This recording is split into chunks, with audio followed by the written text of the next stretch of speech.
I feel like this first story was crafted just for you, Carly. Definitely. All right, help us out with this first topic because it seems like the internet is finally coming for the Gen Zers. I say Gen Z because we're in Canada, y'all. TikTok is roasting the younger generation for something that is being called the Gen Z stare, which looks a little something like this. It is this sort of blank expression.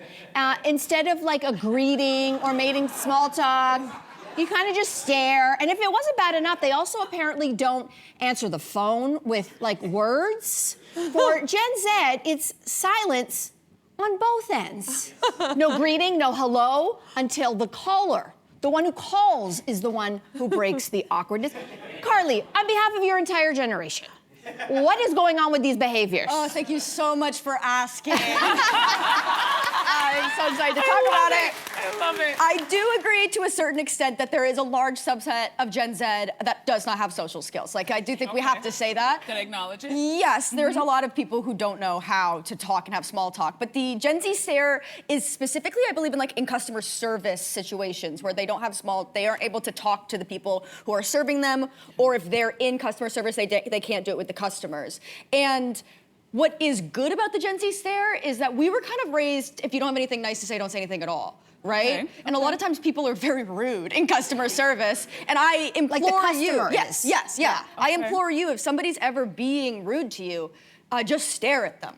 It's That's awesome. actually a good move. Yeah. It's so good because they just have to listen to how mean and stupid they're being. So this is self-defense. I think it's self-defense. I think there's obviously a subset of it that's just lack of social skills. Yes, yes. Yeah. Where do you think that comes from? That lack of The social pandemic kind of cooking their brains, I think. Like they were Anything to do with the screens? Probably. Okay. I would imagine so. I don't relate. I will talk to strangers on the bus.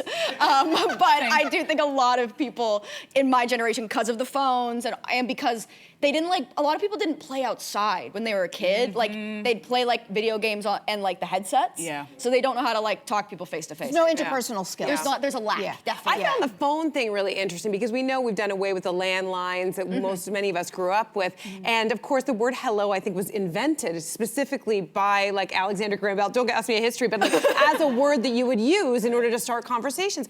But this generation, they take a more antagonistic approach or a defensive approach. What I understand is they're saying is it's the onus is on the person who's calling to start the conversation. I do agree. And there is actually kind of a point to that. They say that also because the only time their phones generally ring is when it's spam callers. Yeah. So you need to leave that pause in order to figure out. So actually, I think maybe they are onto something. No, but your phone tells you when it's spam. No, but not always. Not always. No? That's a new My phone thing. always That's does. a I just very don't new answer thing. if I don't know the number. Yeah. I think that calls anymore. Yeah. Old people. I can sort of see it now. Old people do.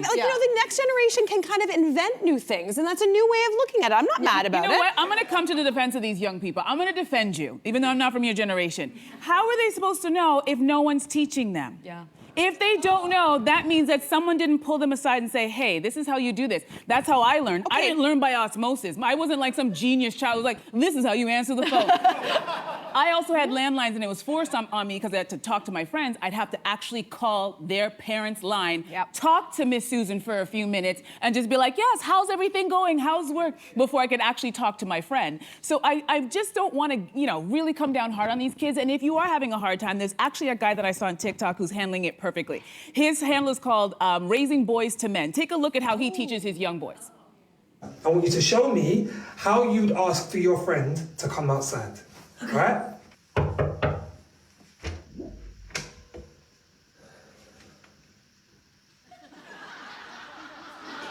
You're meant to say something. Oh, what? You're meant to say, you're asking for someone to come out. I don't need to speak.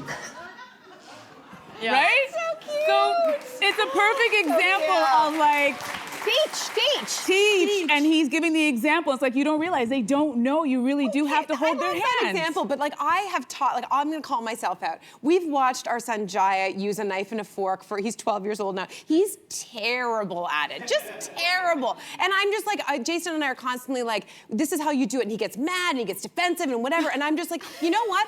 I've given up. There are no etiquette class anymore. At some point in time, somebody, maybe a future date, will shame you, and that's when you're going to learn how to do it. What can I do? Listen, I do want to say you're this. leaving it to some single woman to do the work, Cynthia. I don't care. She I can don't do like it. it. I have to Don't say like this. it. I'm going to circle back because I think there is some blame to be put on parents.